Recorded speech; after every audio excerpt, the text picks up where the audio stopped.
just for everyone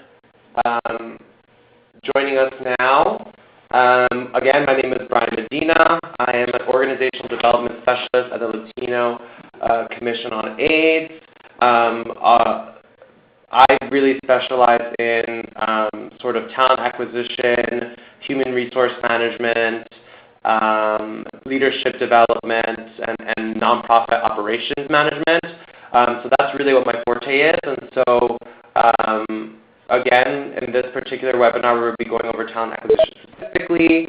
And really what we're going to be tackling today is how to, develop a sound talent acquisition strategy. What does that look like? What are the various components of it? And we're really going to go into like the 5 key components of a sound talent acquisition strategy.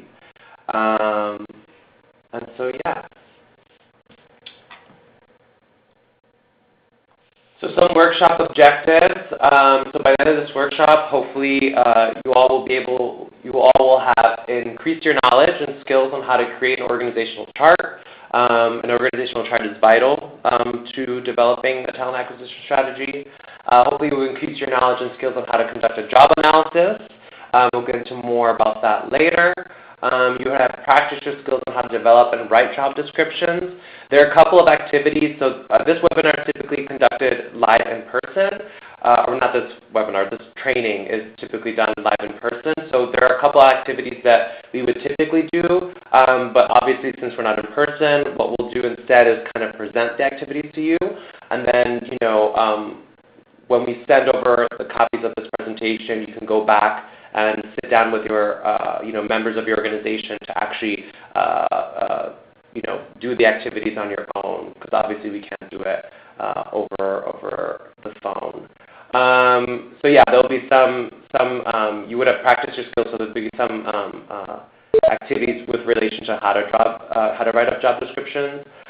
You will also have increased your knowledge on basic talent acquisition, recruitment, selection concepts such as adverse impact, the 4/5 rule, interviewing, and onboarding. And again, we're going to go into more detail in a bit, but these are the main topics that we'll be focusing on today. Finally, you will have enhanced your capacity to develop a strategic talent acquisition plan. So hopefully, as we review each of the components of a talent acquisition plan, you will be better capable of producing a plan within your own organization, and hopefully you will better execute it within your organization as well. And again, for those of us just joining, because I'm seeing that there's people coming in, as of right now, all the lines are muted. And if you have any questions or comments throughout the training, feel free to write in the Q&A box in the bottom left corner of the screen, and we'll be answering questions throughout. There will be sections where you can, answer questions, and we'll be unmuting all the lines. But if you have any pressing issues, feel free to type them in there, okay? All right. So moving on from the objectives, let's talk about talent acquisition. Well, what is talent acquisition, right? This is really a new, not really a new term, but I guess it's the same concept as, recruitment and selection, but talent acquisition is a bit more nuanced. It's a little different than your average recruitment and selection for a job, right? So talent acquisition is a process of attracting and recruiting the best talent available to ensure your organization has the right people with the right skills who are in the right job and are working in line with the requirements specified, right? So unlike recruitment and selection, which is very HR heavy, very, basic, you have a job opening and you just need to fill it in with whoever is most qualified, talent acquisition is more proactive, right? Where it's not only considering the abilities and skills and experience of candidates, but it's also considering, how well will they fit in the culture, right? What are some of the other characteristics besides the absolute, needed skills and abilities that are important to the role, right? And then instead of another component of talent acquisition as well is instead of looking for a candidate when a job opening or when a job opens, it's sort of a proactive approach where, okay, we have somebody in this role now, let's think about succession plans, right? So in the event that this person either leaves the organization or moves on to a different department or moves up in their position or is promoted, let's have some backup plan in an event that that should happen. That way we can easily fill in that role with the right person, with all the right qualifications, and who will easily transition into that role should there be any sort of a change in the position, right? And so that's really how talent acquisition is defined, and that's really how talent acquisition varies from the traditional HR concept of recruitment and selection. So why is talent acquisition important? Well, organizational success is largely dependent on having the right people to implement the organization's missions, right? So grassroots organizations, nonprofits, community-based organizations that are, really sometimes more limited in their resources, when they implement effective talent acquisition strategies, they usually do better. They get more done than those organizations do not put a strategy in place, right? And also, by having a talent acquisition strategy in place, you're obviously saving resources and being more proactive, and ultimately preventing some form of negative impact to your organization. So again, grassroots organizations without a talent acquisition strategy often have a hard time getting off the ground. And so this is a very, very important concept in the development of your organizations and ultimately on the sustainability of organizations, right? Okay. So moving on. So now we've kind of went over the definition and why it's important. Now let's get into the 5 key elements, right? And so in this particular webinar, what we're going to be going over are the 5 elements of talent acquisition, of an effective talent acquisition strategy. So the first element is workforce planning, right? That kind of goes into actually planning out your workforce. What does the workforce look like, right? What does the organizational structure look like? What are the needs of the organization, right? In terms of programming, in terms of human resources, in terms of financial resources, right? Really taking a look at the organization as a whole and taking in the human capital component, right? And developing a plan to either develop or further grow your workforce. The second component or a key element of talent acquisition strategy is sourcing and recruiting, right? So now that we have an idea or a picture of what our organization looks like, what our organization needs, now let's sit down and start identifying potential sources and recruiting individuals that fit the descriptions that we have or the idea of the ideal candidate that we need and bringing them into the organization, right? The third key element that we're going to go into is recruiting technology, right? So it's really leveraging the new technology that exists in terms of recruiting, the new recruiting technologies, and utilizing that and leveraging that to benefit your organization. Because recruiting in the 1980s and 1970s has definitely changed, right? We don't really look at ads in the newspaper for jobs anymore, right? It's all online now, and it's important to take that into consideration when we're sourcing and recruiting. The fourth key element is interviewing, right? Interviews vary from organization to organization. We're going to kind of break down the various types of interviews, what are some strategies that your organizations can utilize to better effectively interview potential job candidates. And ultimately, the fifth key element we're going to discuss is onboarding, right? So once we have selected a candidate, how do we bring them on, right? And I think that's the most vital part of this entire process. Is really making sure that as we're bringing people into our organization, we're guiding them, right? Because once the whole recruitment process is about identifying the right person. Now we've found the right person, and we have to bring them on and making sure that we're giving them the tools that they need to actually succeed within the role, right? And that's something that's very important and something we're going to get into in that particular portion of the webinar. So again, if you have any questions, again, feel free to write them in the Q&A. We'll be taking a look throughout. Okay. Oops. Okay. So the first component of or the first key element we're going to look at is workforce planning. So what is workforce planning? It's the process an organization uses to analyze its current workforce and then determine the steps it must take to prepare for future staffing needs, right? So again, talent acquisition is more about being proactive. And so workforce planning is the first step in being more proactive in your recruitment and selection and building your human capital. And it's about analyzing what the organization has now. So that includes the staff that we have. That includes the managers that we have. That includes the financial and physical resources that you have. And that also includes how it's all organized. And then from that, from taking a look, taking a picture, taking a snapshot, then determining the next steps, right? Having a plan in place, understanding the organizational structure and how things may change depending on changes in the programmatic needs of a particular program or a change in funding for whatever reason, right? So that's what workforce planning essentially delves into. And so workforce planning enables the organization to do three things. One, align workforce needs with programmatic plans, right? It allows you to take and understand where the workforce is, what their needs are, and align that with programmatic goals, programmatic deliverables, and making sure that those are in line, right? The next thing workforce planning does, it enables the organization to identify gaps in workforce competency, right?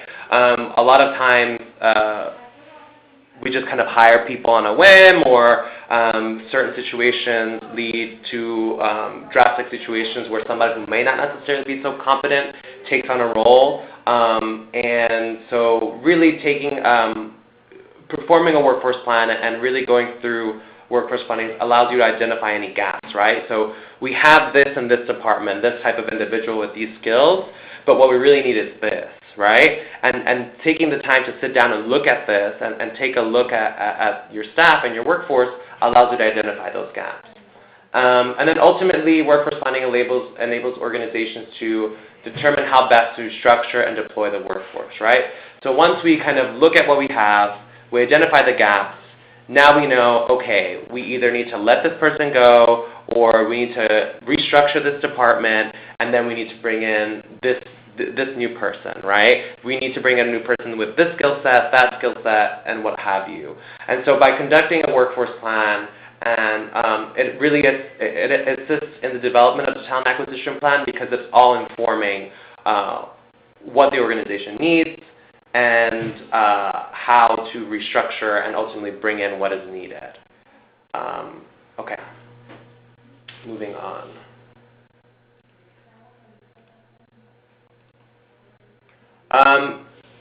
So the first component of workforce planning is the organizational chart, right?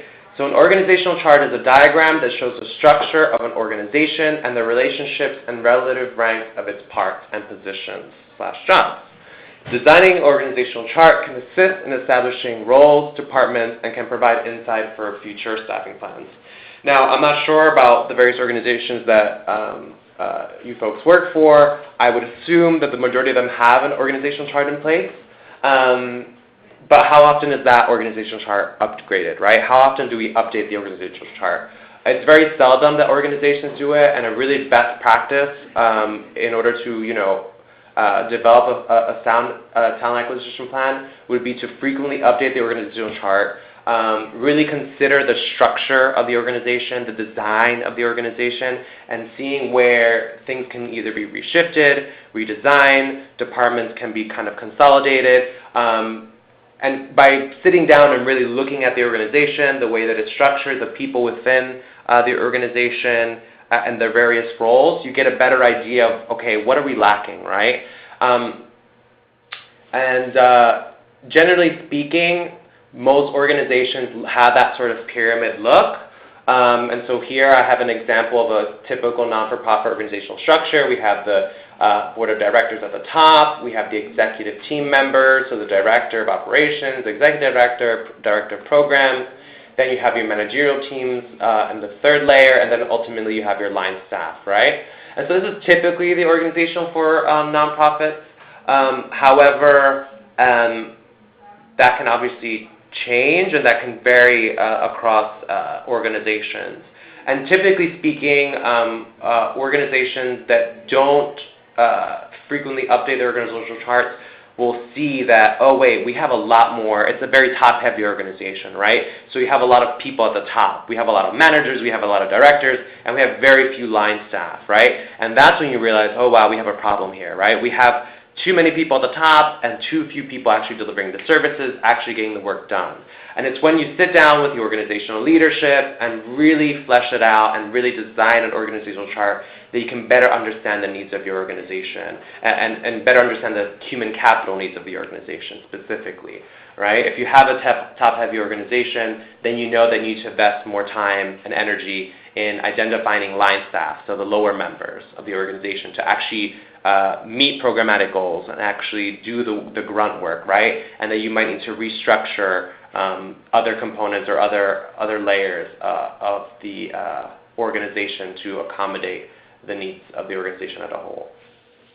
Okay, moving on. So obviously, in discussing about organizational charts, one activity that we would typically do in a in-person training would be to actually have you folks create an organizational chart just based on the knowledge of your organization then. But I think that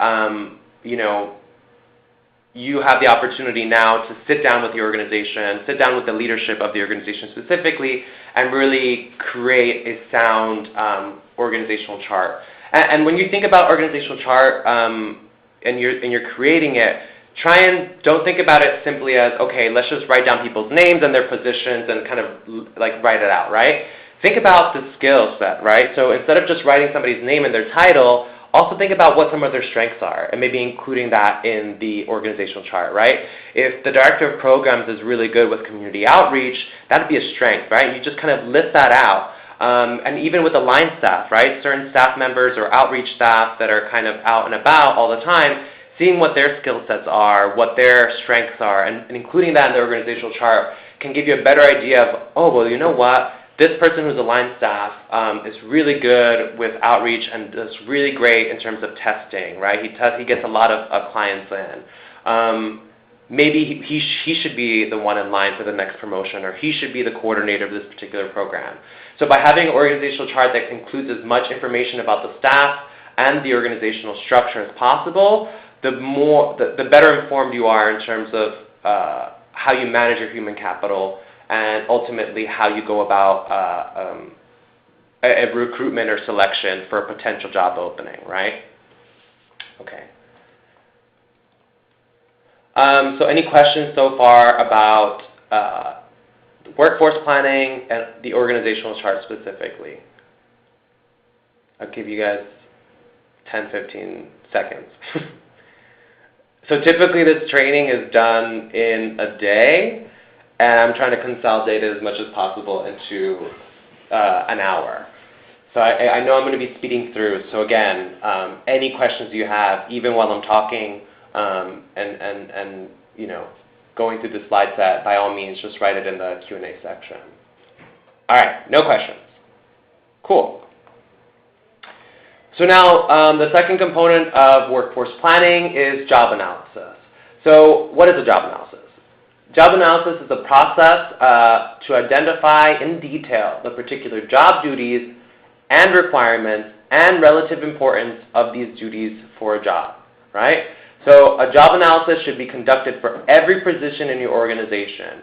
The data collected from a job analysis help in development of job descriptions. So essentially what a job analysis is when you sit down and you look at what a person does in the organization. Let's say, for example, HIV testing personnel, right? What is it that somebody who's conducting HIV tests, what is it that testers typically do, right? What are their main duties? And you sit down and you look at all the tasks that they do, right? You see that, oh, they meet with clients and they discuss, they educate clients on HIV, they educate clients on preventative care, and they link them to different medical services, right? So these are all different tasks that HIV tester would typically do. And then from those tasks, you delineate, okay, somebody who's an HIV tester needs to have knowledge about HIV, right? They need to understand the virus. They also need to understand how it's transmitted. They also need to be, culturally competent, right? They need to know how to talk to clients. They need to know how to talk to diverse clients. They need to be sensitive with information. They need to have high levels of integrity, right? Because they're dealing with very sensitive medical information. They need to be able to counsel and to provide guidance and to mentor clients to a degree, right? And so just then, by listing the task, you kind of start to understand, what are some of the knowledge that is needed for this job? What are some of the skills that are needed for this job? What are some of the abilities, right? What are some of the characteristics, personal characteristics that are needed for this job, right? And so that's really what a job analysis is. It's sitting down, looking at a particular job title, and really getting to the nitty-gritty as to what is it that they need to do, what are the different components that are absolutely necessary to get this job done. And ultimately, that will inform the job descriptions when you're looking for somebody to fill in the role, and that will hopefully give you a guideline in terms of who are we looking for, right? So I have a poll question here as to how do you conduct a job analysis. In order to save time, I'm going to kind of go through it because we're already 30 minutes in and we have a lot more to cover. But essentially, I kind of went over it just now, right? So how do you conduct a job analysis? Know the tasks that are to be completed in the position, right? So really, again, getting to what is it that this person does in this job, right? What are the tasks they do on a daily basis? From, the typical things to the atypical things, the things that happen every day to the things that happen once in a while but are still relevant to the job, right? Have a clear understanding of the steps needed to complete each task, right? By understanding that, okay, in order for somebody to provide an HIV test, they need to know about the test themselves, how to conduct the test, right? There are structural things they need to know, right? They need to know about, what temperature the test is supposed to be set at, right? When, checking the expiration dates, making sure that they're using the proper sanitary regulations, right? These are all things that one doesn't really think about, but when you break down the task, you realize, there's a lot of knowledge. There's a lot of knowledge that goes into it. There's a lot of skills that are needed in order to perform this task and to perform this job. And so by having a clear understanding of the steps for each task, you will then have a better understanding of the knowledge, skills, and abilities that are needed for the job, right? And so in the next bullet, we have differentiate from what can be learned in the position and the knowledge, skills, and abilities that are absolutely required on the first day from potential applicants, right? So again, looking at the position and seeing, okay, what is something that, somebody coming into this job absolutely needs to know on day one, right? On day one, they need to know about HIV, right? They need to have some sort of experience in community education, right? Those are some knowledge and skills that they need to have. Whereas in terms of actually performing an HIV test, well, there's trainings for that, right? Ideally, we want somebody who has been through those trainings, but it's not necessary for the job, right? So long as they have some experience and some knowledge, then we can bring them on. So it's necessary that they have the knowledge, but they don't necessarily need to have that training just yet, right? Because we can provide that for them. So really understanding what is absolutely needed from day one for this job position. And then ultimately, when you're conducting job analysis, making sure to look at what has been done in the past and update the information, right? So a lot of times with job descriptions, how the job was imagined in year one is not how the job is in year two, right? Because programmaticals change, job duties change, and so just making sure that you're always updating the job descriptions to include the most relevant information, right? So if HIV testers were just in charge of conducting the tests and doing the intakes 1 year, but then the next year they're going to need to know how to enter data, right?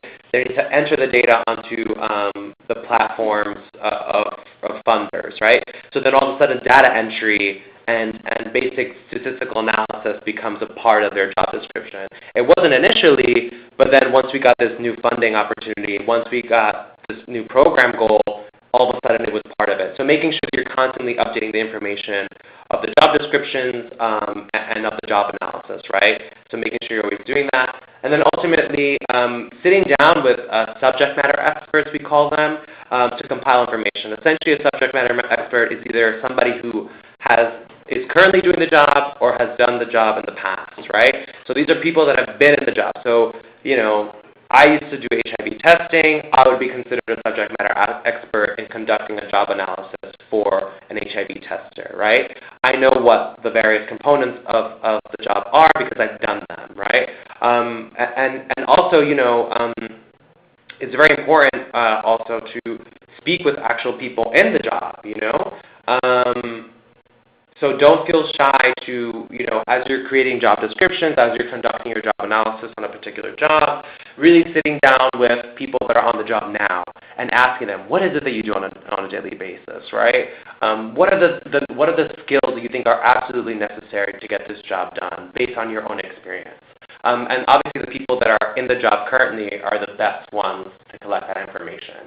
So making sure you're leveraging that as you develop a job description and you conduct a job analysis. So again, there are two components of job analysis, right? There's a job description component and then there's a job specification component. And I've already kind of talked about job description, but these are the two components of that. So the job description reflects the task requirements, right? So that's more of like the nitty-gritty, the more basic aspects, right? The job description includes the job title, the location, a summary of what's going to be done, right? Who is this person reporting to? Who's their supervisor? What are the working conditions like, right? Are you going to be working in outreach? Are you going to be at bars? Or are you going to be working a desk job? You're going to be sitting down all the time, right? And then what are the duties, right? So actually writing down the tasks and understanding what that means, what the responsibilities are, and any machines to be used. And by machines, that can be, managing medical equipment, right? Or, using a computer. And then any hazards, right? If you're conducting an HIV test, there are some hazards, right? If you're not careful and sanitary, that there can be some hazards involved. So really writing out all of those things, that's a job description component. That reflects the task requirements. What is needed to get the task done? And then the second component is job specification. And so that goes more into the people requirements. That's more about, well, what is it that the person needs to come into the job with, right? That includes qualifications, right? So do they have a degree that is necessary for this job? Do they have a certification of any experience, right?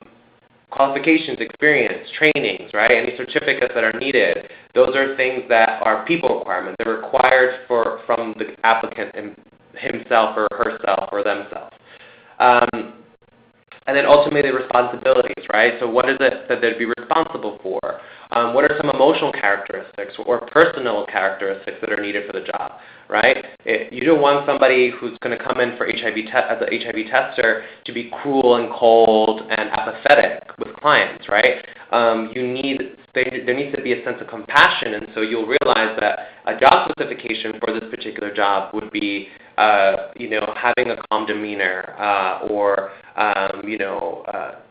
being compassionate with others or having a tendency towards being compassionate with others, right? And so those are some of the things that somebody coming in for the job will need to come in with, essentially. And so let's break these down a little bit more. So yeah, in the job analysis, the task-oriented procedures. So that's a functional job analysis taxonomy. And so what essentially that fancy word means is you're breaking down what it is that the candidate or the person in the job will need to do, right? It's a taxonomy, meaning you're breaking it down, right, to its smaller components to better understand. So when you're conducting the job analysis, what you're going to be doing is you're going to be asking yourself these questions. What is the person doing, right? What are they doing to somebody? What are they doing for somebody? And what is actually getting done, right? So that's where you're getting into the duties of it, right? You're talking about the responsibilities and tasks and duties of the job. What is being done and to who is it being done to? Why? What's the purpose of the action, right? So why is it doing this? Well, we're conducting HIV tests because our mission is to reduce the incidence of HIV in the North Bronx or the South Bronx, and it's part of a programmatic goal, right? So making sure that you're paying attention to that as you're developing why for these tasks. And then how, right? So how is this getting done? Well, we're conducting HIV tests in order to reach this programmatic goal by, doing rapid HIV testing or doing OraQuick or OraSure testing, right, with instructions. So basically, what this is trying to get at is that as you're conducting the job analysis, making sure that as you're breaking down the tasks, you're being very specific in what is being done and what is required by the candidate. And so I have some examples here. If it sounds a bit confusing, I know it can be. So here's some sample task statements, right? So-and-so or this person, whatever the job is, verifies orders in a sales database. How? By using a PC. Why? To ensure accurate and timely delivery of products, right? So here we have the what, the how, and the why, right? So in this particular task statement, the what is it that they're doing? They're verifying orders in a sales database. How are they doing that? They're using a computer. And why? To ensure accurate and timely delivery of products. On the other side, in the other statement, we have a different what. What is it this applicant is doing? They're cleaning the showroom floors. How are they doing that? By using a mop. Why? To maintain a clean environment for customers and clients. So essentially, in the task-oriented component or the job description component of the job analysis, you're going to be creating statements like this, right? With a clear what, how, and why. And these will ultimately inform, the job description when you're posting it online or wherever it is you're posting it. So next, so that was the job, the task-oriented procedure. Now we're going to go into worker-oriented procedures, so the job specification component, right? And so essentially what it means is you're going to be examining general human behaviors and attributes needed for successful task performance, right? And so in this part of the job analysis, what you're essentially doing is you're looking at what is it that this person in this particular job, what are the knowledge, skills, abilities, and other characteristics, so those emotional characteristics that are needed in order to get the job done, right? And so here, just to kind of better understand the differences between knowledge, skills, and abilities and other characteristics. So knowledge and skills, those are more direct, they're more dynamic, and they're more observable, right? These are things that can be seen, these are things that are more obvious factors, and I'm going to go into examples later on. Whereas abilities and other characteristics are obviously more indirect.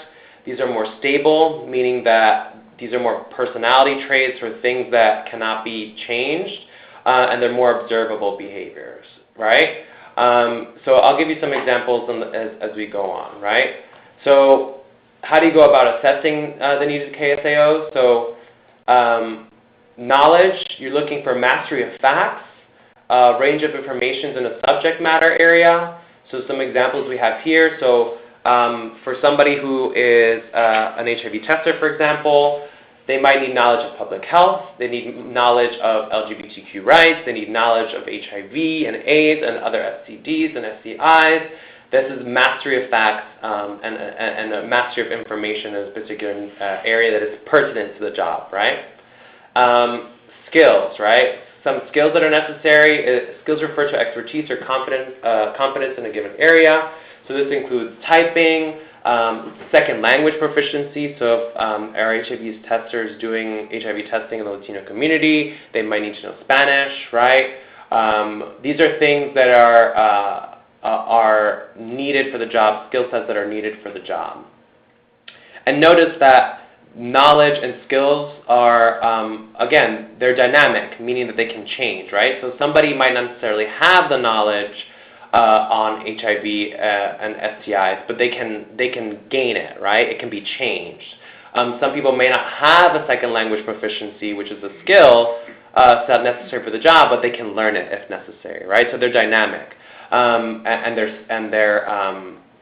they're what was it that was said here? They're direct and they're observable processes, right? Whereas abilities, they're ever-changing, right? So abilities and other characteristics, they're pretty stable, right? So abilities represent demonstrated performance to use knowledge and skills when needed. So abilities refer to a candidate's actual ability to use the skills and knowledge in the situation. So, for example, we have here analyzes situations, programs and problems, and coaches and mentors others, right? That's an ability. It's using the knowledge of public health, HIV testing, and second language proficiency to provide, education to their clients, right? So ability, it would be an ability to kind of teach and mentor the client on a particular subject matter, right? And then ultimately we have other characteristics. So other characteristics just refer to any other mental or physical attributes that don't fall under that area. So some examples include reliability, proactivity, copes well in stressful environments. So these are just other characteristics that are necessary, right? And I kind of mentioned before, like being compassionate and being caring.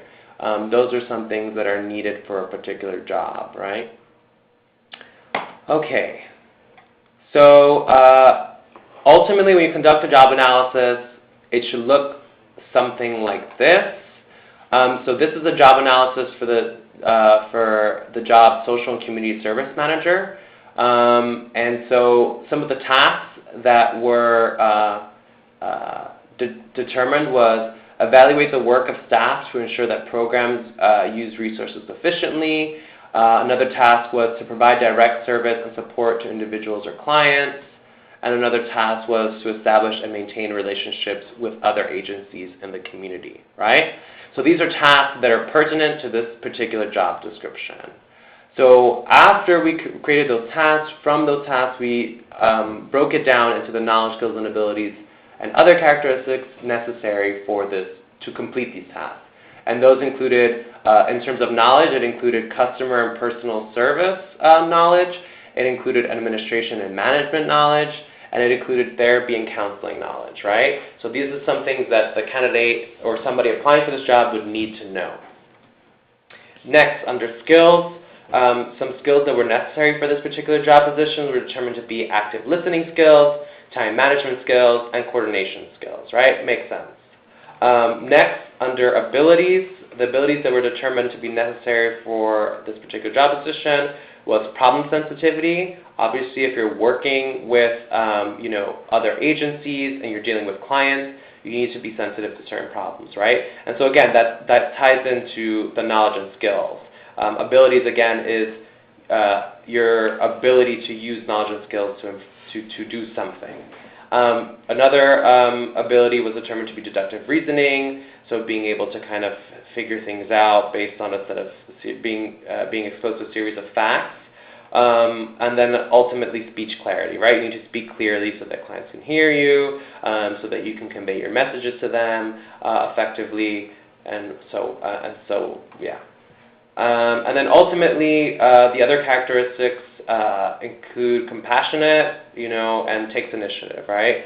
And so these are, characteristics we found to be necessary for this particular job. And so yeah, so this is essentially what, once you finish conducting a job analysis, and you sit down with subject matter experts, and you hold your interviews with them, and you do your research as to what somebody in this job title does, then you kind of break it down into these little subcomponents, and it helps you better understand what is needed for the job, right? And so one tool that you can use in order to kind of conduct your job analysis is this website called onetonline.org. It essentially is a reference site. You type in any job, and it will have already done everything that we just talked about will already be there for you. So again, like the descriptions are very generic, and obviously you kind of edit it to your liking depending on what your organization is looking for. But this social and community manager, service manager position was on there, and these were the tasks, knowledge, skills, and abilities and other characteristics that were determined to be necessary for the job. And we found them on this particular website. So yeah, onetonline.org, any job, generally speaking, is there, or some variation of a job, and they have this already delineated and written out. So it's a really good tool to have. So again, here's another activity that we could recommend you folks do on your own time. First would be to think about the position you currently hold in your organization, and take some time to identify 3 main tasks that you do on a daily basis, and then break it down into the KSAOs, right? Into the knowledge, skills, abilities, and other characteristics that are needed to fulfill the requirements of your job. And then after that, once you've done that as practice, I think it would be also good if you sat down with maybe another member of your organization to really think about a new position or a position that your organization has been thinking about bringing on for a while and you haven't done so, and really create a job title, think about what are the main tasks that this particular job will be doing, and then doing the same thing, creating the KSAOs, right? And this will hopefully be a blueprint for your job description when you begin to recruit the candidate, right? It's a great activity to do on your own time. Typically we do this in person, but we can't do it, especially given the short time constraint. Okay, any questions thus far? I know it's a lot of information really quickly, but we have 10 minutes left and we have a lot more to cover. So any questions? No? Okay. So the third and final component of workforce planning, and yes, we're still stuck on workforce planning, is the process of writing a job description. The process of writing a job description requires having a clear understanding of the job's duties and responsibilities. The job posting should also include a concise picture of the skills required for the position to attract qualified job candidates. Organize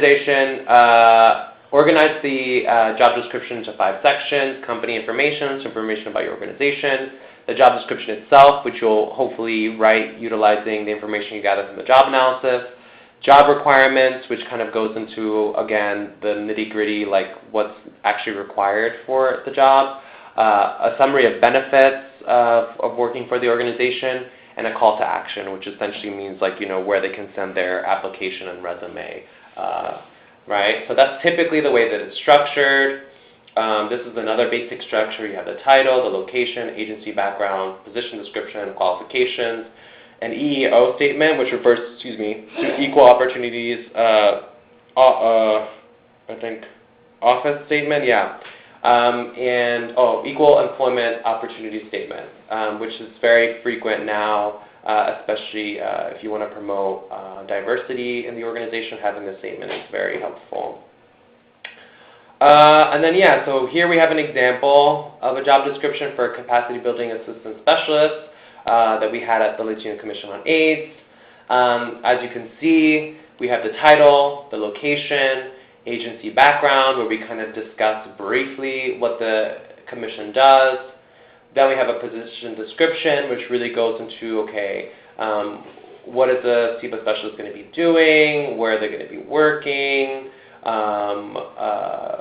what does the ideal candidate look like? You see here it says ideal candidate should have strong knowledge and experience with topics related to HIV, advancing in the HIV field, evidence-based prevention interventions, yada, yada, yada. And so, yeah, just really brief description of what it is that the ideal candidate looks like.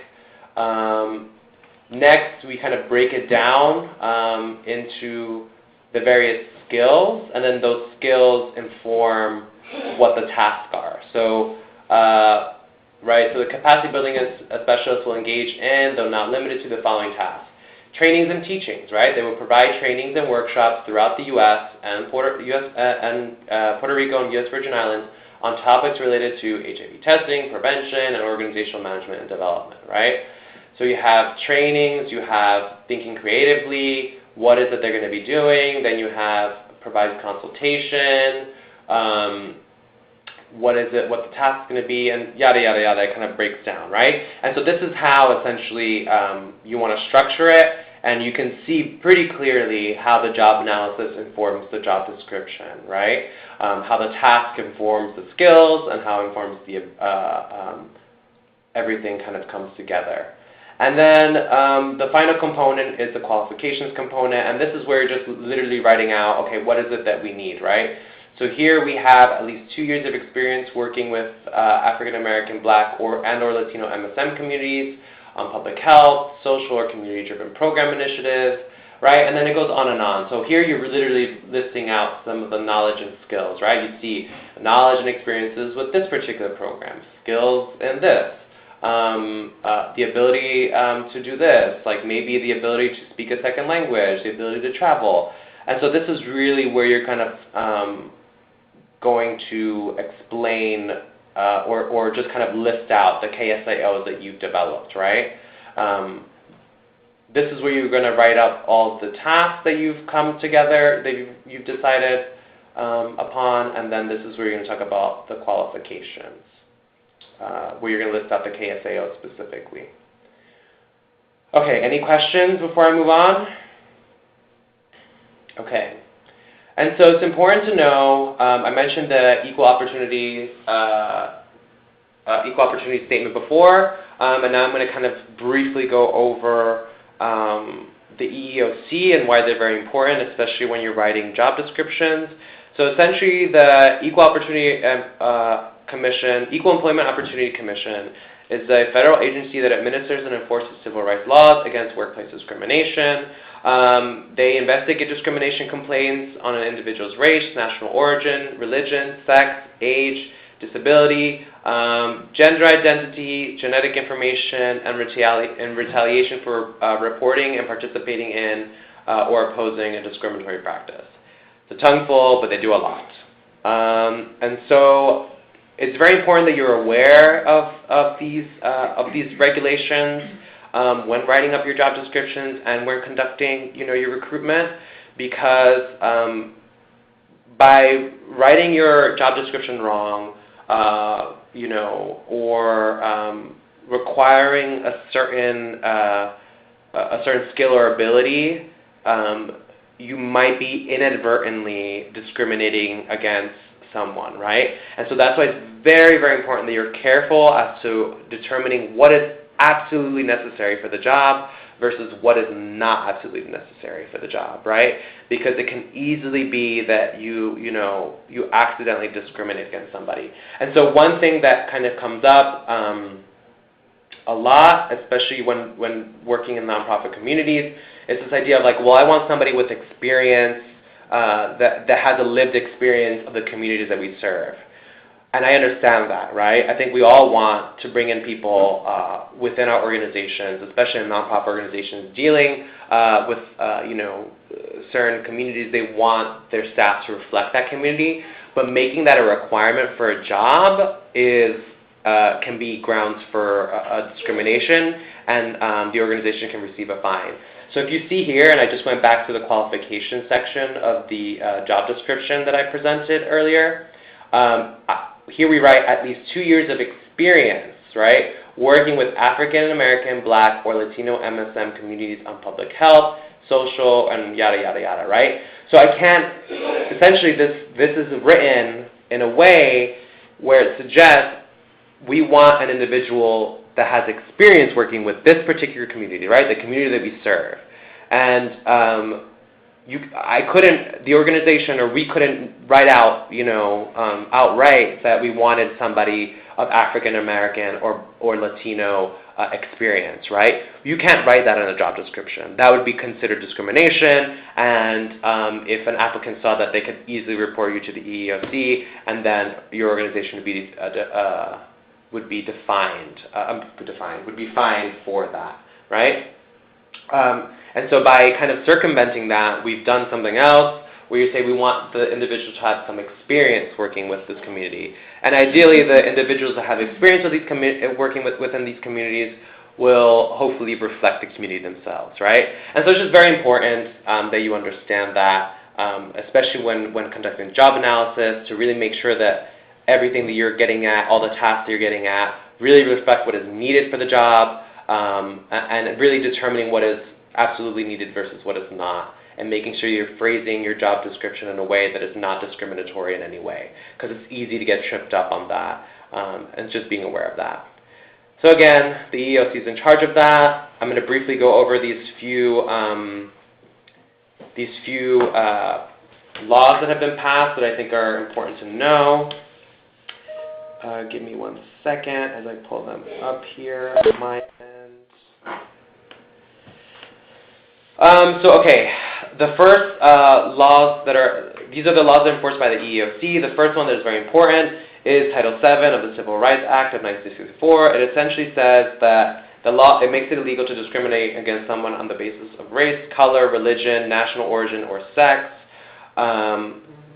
So yeah, these are the 5 components that are illegal to discriminate on: race, color, religion, national origin, or sex. Eventually, in 1963, they passed the Equal Pay Act, which this law makes it illegal to pay different wages to men and women if they perform equal work in the same workplace. And so, yeah, that's something that's been in place for a while now, but even despite that, we know that that is still an issue that's prevalent today in the workforce. Another law that's on the books and that is enforced by the EEOC is the Age Discrimination in Employment Act, which again, this law protects people who are 40 and older from discrimination because of age. And then ultimately, Title I of the Americans with Disabilities Act of 1990, this makes it illegal to discriminate against a qualified person with a disability in the private sector, in the state and local governments, right? So these are just some, laws to be aware of. Unfortunately, there have been several executive orders that have been rescinded in the current administration, which have limited significantly the understanding of sex. And so under those executive orders driven by the previous administration, sex encompassed gender identity and sexual orientation, and now no longer does so. So just be aware of that. Okay, moving on.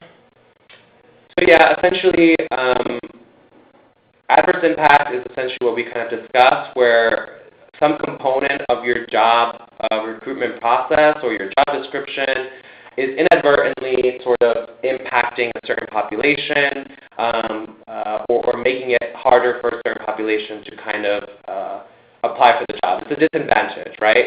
And so it's essentially adverse impact is when there's some sort of structural or descriptional aspect of the recruitment process that is making a disadvantage to a certain group, right? And so essentially what we want to do as best as possible is to prevent that discrimination. So how might unintentional discrimination or adverse impact appear in the job description? We kind of went over it. If the job position does not require a college degree, asking for advanced degrees may prevent qualified members from many communities from applying, right? So obviously making sure that what is required for the job is absolutely required for the job, right? How might intentional discrimination appear in another job description?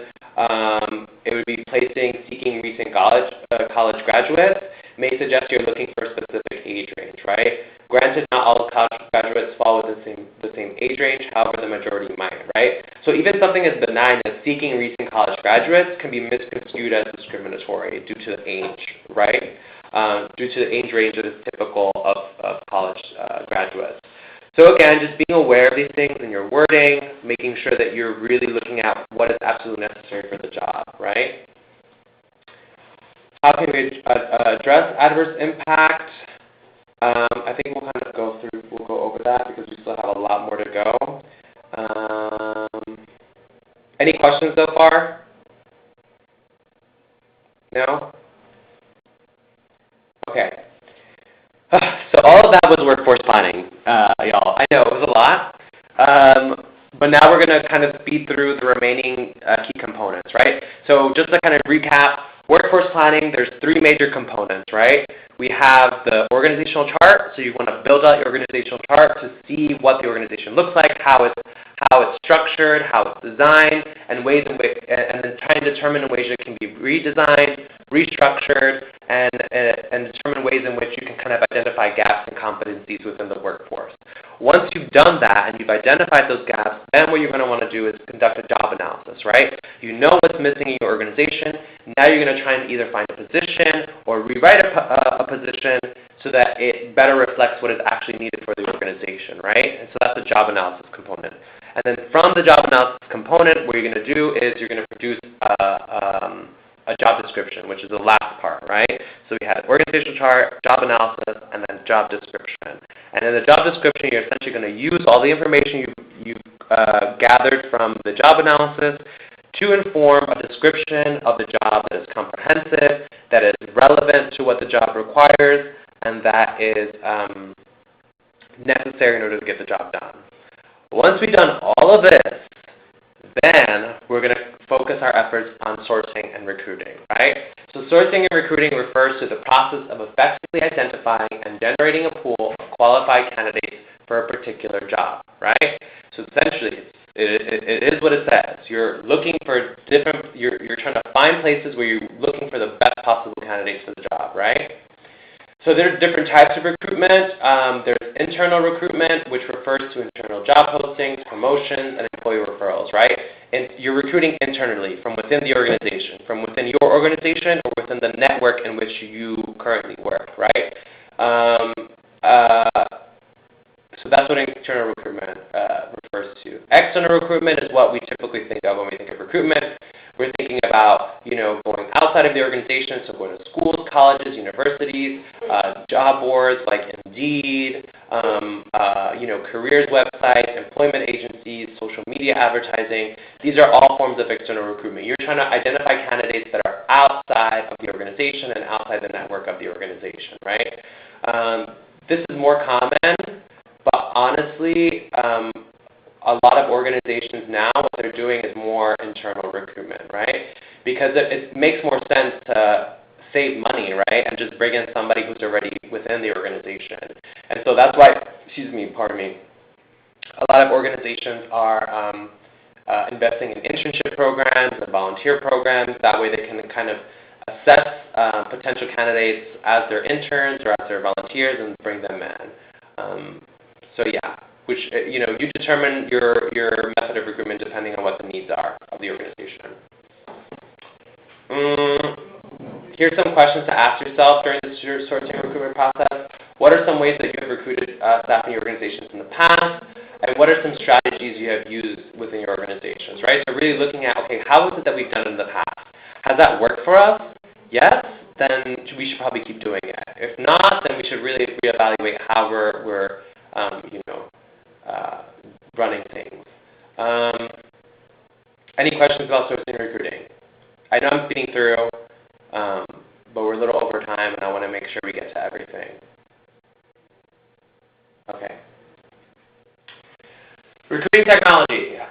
So now that you've got your job description in place, you know what sort of recruitment strategy you want to tackle. You say, I want to do external recruitment, right? I want to utilize external recruitment because we don't have the resources within the organization. We don't have the human capital that we need. So while the principles of a well-written job posting remain relatively constant, recruiting technology is rapidly changing their distribution model, right? So we no longer, some people do. They post, job postings in the local newspaper. It's been word of mouth. Those are some of the more traditional ways of recruiting for a job. Now it's much more online. Everything is online, and we as organizations in the community need to leverage that recruiting technology to our advantage. So the first component of recruitment technology will be job online boards. And I'm sure you've heard of them. It's all the ones you think of when you're thinking about external recruitment. It's Indeed, it's Facebook, it's LinkedIn, it's Glassdoor, it's, what else? Craigslist. Well, I don't think Craigslist does that anymore, actually. It's Twitter. It's every single form of social media, every single form of online job board, Monster, Indeed, that you can think of. That is what the majority of the majority of recruiters now are utilizing, now that everything's kind of gone online. The benefit of this particular form of recruitment is that you have access to a large pool of candidates, right? Your job post or your job description will be exposed to more candidates. Ideally, they are more qualified candidates, but that, again, varies on where you go, right? That depends on where you post it, right? And so once you sort of determine what the job position is and what is required, you'll hopefully identify the right online job board to post it on. So generally speaking, in nonprofit communities, the medium or the online job board that is most frequently used is Glassdoor and Idealist. This is where a lot of the nonprofit or professionals in the nonprofit community go to when looking for a job. Another recruiting technology that organizations should leverage are applicant tracking systems. Obviously, I know a lot of organizations that are very limited in terms of their financial resources. At the end of their job descriptions, they just put an email, like send it to this email and we'll go through it. And then they'll receive like 20, 50, 30 emails and then they won't know what to do, right? It's a lot to go through. It's really difficult to track and to really pick out who's who and who the best candidates are. And so something that I often suggest to organizations that are looking on developing a talent acquisition strategy, invest in an applicant tracking system. These are software applications that allow you to kind of handle all the recruitment aspects in one location. And essentially what it does is, it funnels all the resumes into one location. It creates profiles automatically for candidates that apply for a job. It helps you manage, all the resumes and allows you to kind of create, profiles for them and easily kind of review all the information and make a decision right then and there. It's very beneficial, and it's something that if the resources are available, I always recommend organizations consider. Any questions before I move on to the next section about recruiting technology, sourcing recruiting? Okay. So now we have discussed workforce planning, which included the organizational chart, job analysis, job description. We've gone into sourcing and recruiting, right? Now that we have all those things, we're trying to find the right places to find candidates. We're trying to find the right recruiting methods to use. And we're also considering the recruiting technology at our disposal to help gather more candidates and also expand our pool of candidates, right? So now that we've done that, we get a couple of good resumes of individuals that we think are qualified for the job. They seem to fit the description for this job and that they look like good candidates for the organizational culture. Now what we want to do is really speak to them and really gather what it is that they have to offer. And so we're going to discuss interviewing, right? So interviewing is a process whereby individuals, usually two, although it can be more, there are group interviews, exchange information, right? Very simple definition. The individuals may be concerned with a job opening, a promotion, a special assignment, a product sale, information for intelligence purposes, proposed merger, or other questions, right? So I left this definition as very broad because, again, if we're utilizing an internal form of recruitment, an interview also refers to a promotional interview, right? It also refers to a special assignment, right? If you're bringing in an individual internally on a special assignment or for a promotion, you still need these skills to interview them, right? Because even though they're within the organization, they already have a job with the organization, that doesn't mean that you shouldn't have a formal meeting in which you try and assess their skills, right? And you try and gauge how they are. And so, yeah. So that's essentially what interviewing is. And so here's a quick poll question. To save time, I'll keep the answer. So interviews can be structured. Yes, they can be structured. They can be multi-mechanism, meaning that there can be multiple components to the interview. Yes, they can be. They can be unstructured. Can they be unstructured? I would say so. It doesn't have to be completely structured. So yeah. They can be group interviews. Yeah, it can be one person or it can be a whole bunch of people. They can be laissez-faire, meaning that they can be like let go, very free and open. That one, not so much, right? It can't just be willy-nilly whatever you want. Typically speaking, you want it to be structured. It can be unstructured, but there has to be, generally speaking, employers utilize a combination of both, and they can be multi-mechanism, right? They can be alone or they can be in a group. So yeah, the correct answer here is all four, and just not that one. Laissez-faire is a no-go. We don't want it to just be all willy-nilly, whatever we feel like, right? Okay. So here are the different types of interviews. We have structured interviews, which we kind of mentioned before. The strength of a structured interview is that they're easy to replicate and they're quick to conduct, right? You have a set of questions that you ask every single candidate. You don't really have to think about it. You just hear what they have to say, you take notes, and that's that, right? The limitations of that is that it's not flexible, right? And sometimes answers lack detail because you're not really allowed to probe. In structured interviews, structured interviews are more typical of large corporate organizations like Target or Kmart or one of those where it's like really bare bones, like, what would you do in this situation? You give a response and that's it. There's no feedback, right? There's no opportunity for the interviewer to probe further, right? And so sometimes answers lack detail because there isn't that opportunity to probe further. Unstructured interviews, the strengths are they're obviously more flexible.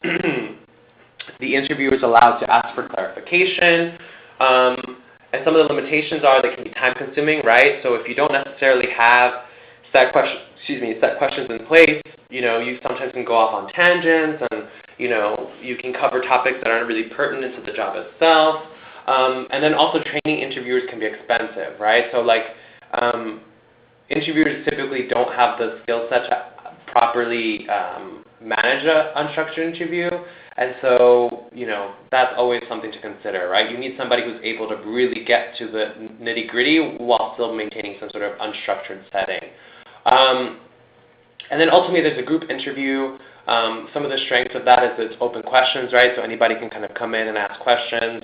Interviewees are more comfortable because, they're with a group. It's easier to kind of chat with a group than it is to be sitting down face-to-face with one other individual. Some limitations that it's hard to maintain confidentiality because there are so many people in the room. It's hard for that. It's also less reliable because, generally speaking, everybody has different criteria in place, and so it's really less reliable on whether or not they can make a good decision. Typically speaking, organizations use a combination of unstructured and structured interviews.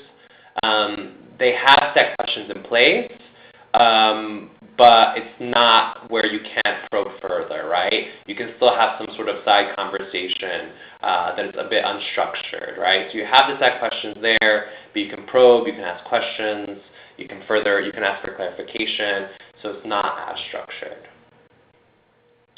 Some strategies, and I'm sorry, we're already really over time, but we're almost done, don't worry. So some effective interviewing strategies include creating a set standard of questions. So again, using semi-structured interviews and an outline of points for discussion, right? So having your questions in place and having an outline of things that you want to discuss is very important, right? And always remember to include some behavioral questions, right? So questions about, tell me about a time that you've done this, or tell me about a time you've been in this situation, and how did you react to that, right? Behavioral questions are more telling than asking a question like, have you ever done this? Because the only answer is a yes or no answer, right? By asking them what they've done in a particular situation, you're really getting to the character of the person and their ability to get things done. Establish a time limit. I know sometimes you go into a rant or into a tangent, but having a set time limit will keep you on task and will lead to a better informed decision, and also to make it fair for the interviewer, right? They can't say like, oh, well, I came in earlier and I saw you sat down with the other candidate for 2 hours and you only sat down with me for 30 minutes, like, why are you discriminating against me? Like, making sure you're just being more consistent with all the candidates. Define the purpose of the discussion with interviewing. So from the very get-go, just letting them know this is what we're looking for, this is who we're looking for, tell us why you think you're the best, right? That sort of, setting that tone is very important. And also setting a tone of helpfulness and friendliness, right? Obviously, you want to be as impartial as possible. Sometimes you end up falling in love with the candidate, but they don't end up being, the most qualified candidate. So just making sure that you're being fair with everyone, that you're being helpful and friendly, and it just makes it easier for everybody involved. Like, I know you want to get to the bare bones, you want to find the right person, and sometimes you maintain a very stiff professional air, but the more friendly you are, the more people will open up and be able to tell themselves about you. Tell you about themselves, yeah. Guide conversations to ensure questions are understood and answered. So again, chiming in, making sure that you're the one leading the conversation. Sure, you want them to take lead and talk about themselves, but at the end of the day, you're the one that's going to be really getting at them. You're the one probing them. You're the one with the questions and the topics to discuss. Just guide the conversation. Use silence as a tool, and I think this is something that I struggle with because I'm always talking, but again, just make sure that, you don't have to speak all the time. Like, sometimes just, look at the candidate and smile and nod at them and wait for them to fill in the void, right? Because more is revealed through that, right? Don't just, stare awkwardly for 20 seconds at them, but from time to time, let the questions sit and simmer and don't necessarily probe them right away. Take copious notes and use them to make an objective decision, right? And the key word here is objective decision, right? Making sure that, we can have a conversation with them about, Game of Thrones, and we like them, and we like their personality, but they clearly do not have the skills necessary for the job, right? And so by taking notes about their qualifications and about all, their past experiences, hopefully you'll make a more objective decision, and that will be the right decision. All right, moving on, an activity that we recommend is based on the job analysis that we asked you guys to conduct earlier. Working with another organizational member to create a list of questions that you would ask the candidate in an interview. So in that job analysis that we asked you to conduct for that potential job, just sit down with somebody else and write a list of questions that would be, that you would ask if you were to interview a candidate for that job position. Just an activity that you could do. Okay, now we're getting to the last part. Last and final component is onboarding, right? And so we've gone through everything else. We've gone through the interview. We've found the right person for the job. Now we have to bring them on. And so onboarding is a systemic and comprehensive program to integrate a new employee within an organization and its culture. It gives new employees the tools to become productive members of the organization, right? And so by a comprehensive program, we mean you have an orientation day for new recruits, right? You literally take them around the office and you make them shake hands with everybody. You introduce them to everybody. You show them their desks. You show them all these things. And I know it seems very basic and obvious, but by being very clear, it's like, hey, welcome to the organization. This is who you are. This is who everybody else is.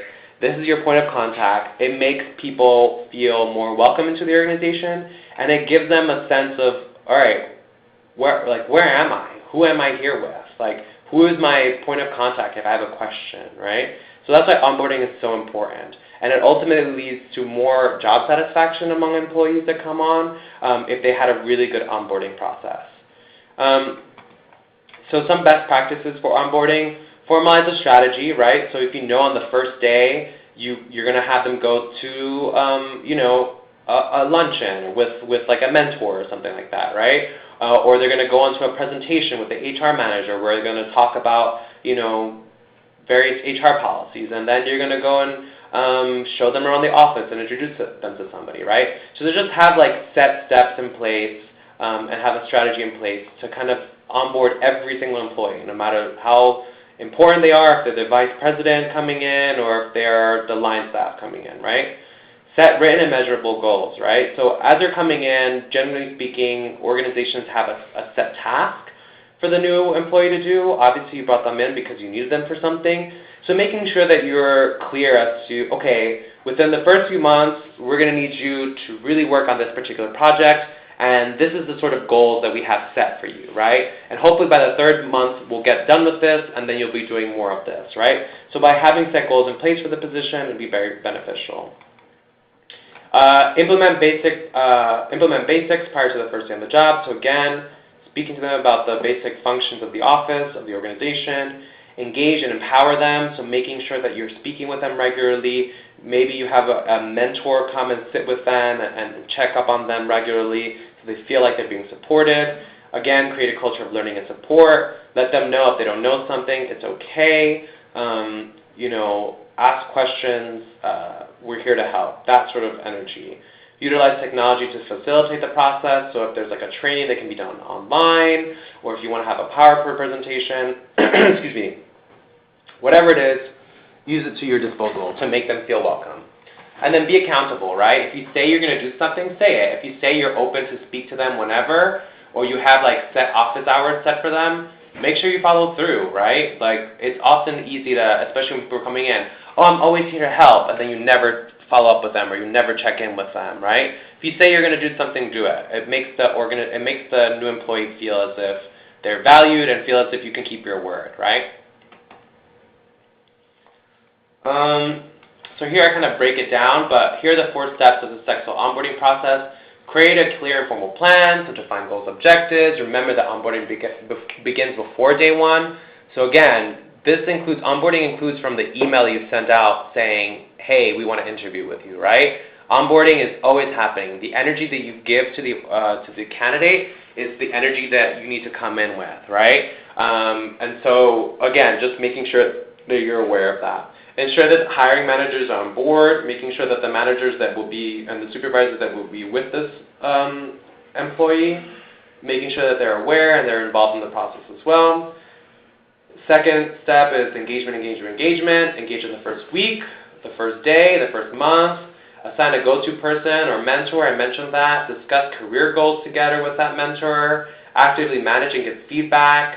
And give recognitions and awards. Something that an organization that I worked with prior to working for the commission, something that they did was that every single year for my birthday, I got to choose what we had for lunch, and they would buy the entire staff lunch depending on the place that I wanted to eat that day. And it was like a great way to make me feel recognized for my contributions to the organization and just feel, rewarded for just being there and being part of the team.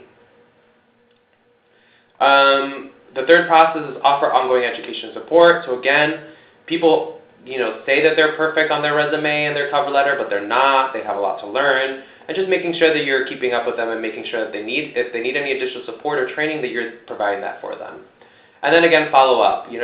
Interview again with new employees, survey them, see how it's going. Just making sure that you're in charge or you're on top of how their experience is going. Any questions?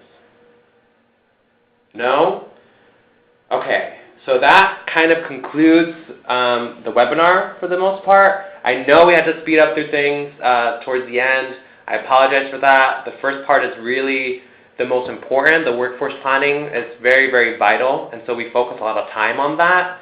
And again, this is usually a full day training that I've kind of consolidated into an hour and a half now.